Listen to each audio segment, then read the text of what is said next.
Batsman के लिए बहुत बड़ा कारनामा होता है। एक नए खिलाड़ी के लिए ये बहुत बड़ी बात थी। इस सेंचुरी ने पूरी टीम को, सेलेक्टर्स को और दुनिया को ये पैगाम दे दिया कि यूनुस खान एक आम खिलाड़ी नहीं बल्कि मुस्तकबिल के सुपरस्टार हैं।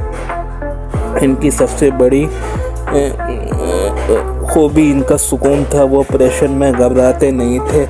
बॉलर चाहे तेज़ हो, स्विंग हो रही हो या मुखालिफ टीम की फील्डिंग मजबूत हो, यूनुस हमेशा अपने स्टाइल में खेलते थे। इनकी टेक्निक मजबूत थी और वो हर गेंद को समझकर खेलते थे। सिर्फ चंद मैच खेलने के बाद ही लोगों ने महसूस किया कि यूनुस खान पाकिस्तान के लिए एक लंबे अरसे तक खेल सकते हैं। कोचेस, सीनियर खिलाड़ी और साबिक क्रिकेटर्स ने भी कहा कि ये खिलाड़ी मुस्तकबिल में पाकिस्तान का एक अहम तरीन बैट्समैन होगा।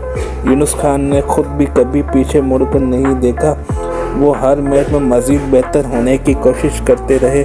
उन्होंने बहुत मैचेस में अहम मौके पर जिम्मेदारी संभाली, टीम को मुश्किल वक्त से निकाला और जीत के करीब ले आए। इनके इंटरनेशनल क्रिकेट में आमद ने एक नई उम्मीद पैदा की थी।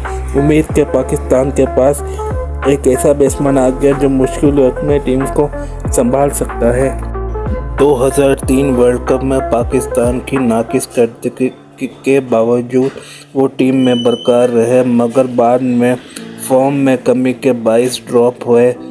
2003-2004 में इंडियन क्रिकेट टीम को पाकिस्तान का दौरा करना था, जिसके लिए यूनुस खान को वनडे क्रिकेट में शामिल कर लिया गया, वनडे सीरीज़ में शामिल कर लिया गया। 2004 में श्रीलंका के खिलाफ कराची टेस्ट में नंबर 3 पर वापसी ने इनके शानदार टेस्ट करियर की बुनियाद रखी। इसके बाद वो मुस्तकिल नंबर 3 पर खेलने लगे।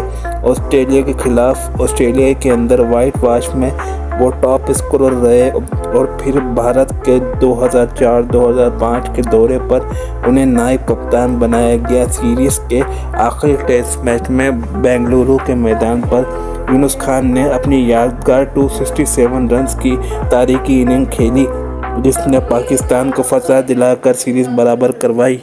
यूनुस खान टेस्ट क्रिकेट में सिर्फ भारत के खिलाफ 106 रन की एवरेज रखते हैं, जो किसी भी पाकिस्तानी बैट्समैन का भारत के खिलाफ सबसे ज़्यादा एवरेज है।